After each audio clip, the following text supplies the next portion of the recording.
again. Now, there are reports that say one person has died after over 5,000 teenagers stormed the Mall of Africa this past weekend. They were taking part in a TikTok challenge called Latwizi. This is just one of many challenges on social media, with others much more dangerous. Some have even seen teenagers hang themselves.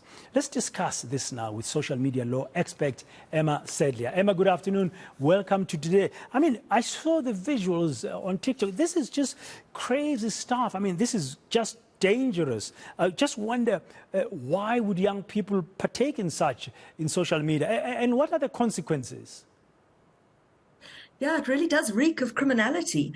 The consequences can be vast. They can be a whole range of things. The most obvious, of course, is criminal consequences. So what appears to happen in these challenges is this sort of mob mentality, this mob psychology. You know, I'm sure we all remember when we were little, our parents saying to us, if somebody tells you to jump in the fire, are you going to jump in the fire? It's this like following the sheep thing. And you really, I mean, I'm in the game and I'm often the first responder when things go wrong, but I can tell you, I always think I've seen it all. This is a whole new world of just crazy. So we have seen a whole lot of TikTok challenges resulting in arrests around the world. Most recently in New York, there was a whole lot of teenagers between 12 and 18 arrested for what they called the Kool-Aid Man challenge. These people throwing themselves through fences in public, their neighbors' fences, damaging property, and a lot of people arrested and charged. So this Latwizi challenge seems to be that teenagers kind of mob a mall, cause chaos, and leave. But it does sound like things went pretty wrong at the Mall of Africa on Saturday. Yes, and there's a report of one person dead. And I saw in some of these visuals that we are showing our viewers now for what happened there, you could even see some teenagers amongst themselves having a brawl of sorts. So there seems to have been quite a lot of footage of brawls. There was a fight in a car park. The Mall of Africa has come out and said there was no death.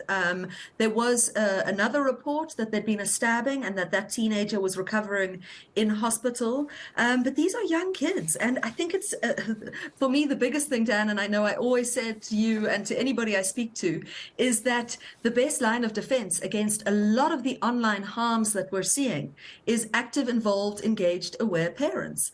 And we cannot discount that. I have got no doubt that the parents of these teenagers had no idea that their children were either there, or if they were there, involved in this ridiculous challenge. You know, I've started saying in my talks at schools that I actually object to talking about TikTok challenges, because if you get involved in a TikTok challenge, you're just clearly so dumb. But I suppose that's not very helpful, because these kids are doing it, right? There's all sorts of different challenges around the place. And we know, particularly because of the CEO of TikTok, Shu Chu, he was giving testimony in the US Congress last week. TikTok, very big news around the world, whether or not TikTok should be banned, whether or not it's really can be used as this huge tool for propaganda, whether it is bad for our teenagers' mental health. I mean, I'm very clear on what I believe it does to teenagers, but the TikTok's algorithm can really influence thinking of teenagers. And we've got to understand that this is a tool that can be used to orchestrate these huge mob attacks, right? So we can't underestimate how powerful these tools are, how dangerous they can be in the wrong hands, their ability to recruit potential people to come and join these attacks. Dan, I've got to remind you, the age of criminal capacity in South Africa is 14 years old, sometimes even as young as 12, depending on the child, but definitely from 14, full criminal capacity. Now, what that means is that you have capacity to commit a criminal offense. If you go and kill somebody, you can be arrested and charged with murder. It's no good the police coming and you saying, oh, well, I'm so sorry, Mr. Officer, but I'm so young, I didn't know. Like, that's not going to help you. So the fact that these crimes, because I do believe that a lot of what we're talking about is criminal activity, public violence, damage to property, there's certainly assault GBH, it sounds like. these kids can actually be criminally charged. And as we know from so many cases we've spoken about in the past, that all content on social media can be used as evidence. Yeah, the repercussions are very serious. I'm not aware of any arrests at what happened in Mall of Africa this past weekend, but you've mentioned arrest in a similar type or different type of social media madness on TikTok in New York. And so the role of parents, I understand. And you've mentioned that some countries are currently debating whether or not to ban TikTok. What is the role of monitoring agencies? I mean, parents have a role to know what their kids are busy with, because our children are here on these devices all the time, even with schooling issues. And with the pandemic, we know that we live in a hybrid world. There's a lot of dependency on virtual this and virtual that. What about authorities' role to monitor this? Or will that be seen as interfering in the freedom of people to engage and entertain themselves the way they wish? No, I don't think that there's any issue about monitoring. I suppose there's a question of monitoring versus kind of using social media as evidence. If there is evidence on social media of a criminal act, there is no question that content can be used.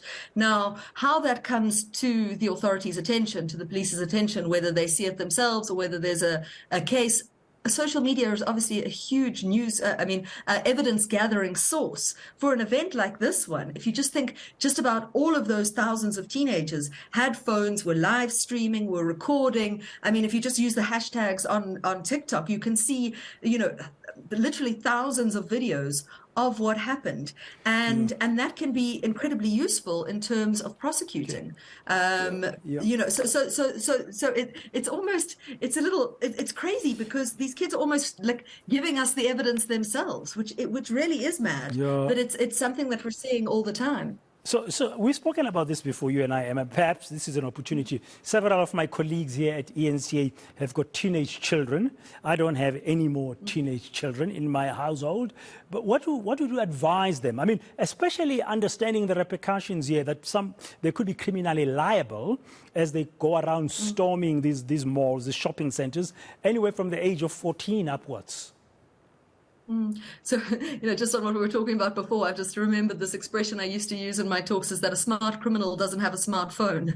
Because the reality is, and it's kind of what I was trying to express a moment ago, is that we create the paper trail. Even in sort of the cyberbullying cases that I deal with at schools, in the old days, you have to call somebody and say, did this happen? Did this happen? It was a he said, she said kind of situation. And now we've got the screenshots. We've got the evidence. So I think that for parents to remind your children, not even remind your children, teach your children, because there's so much ignorance, Dan, and we know that because we didn't grow up being publishers. We didn't grow up in the smartphone era where everyone has the ability to publish, sometimes thinking about it and being careful about what you're publishing, but sometimes just going live, which you're in the business of going live. You know how stressful it is and how things can go wrong. And now we're putting this technology in the hands of these young children who simply don't have the brain development to make good choices. We know that the impulsivity means that mad stuff happens. And I think for parents, you've got to run interference there.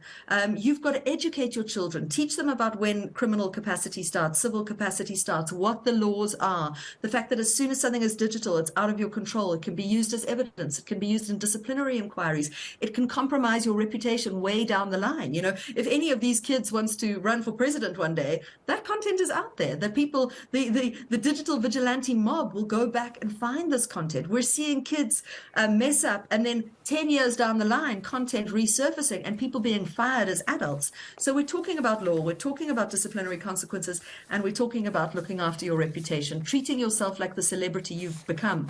Most of all, we're talking about being a good human. Don't get involved in criminality.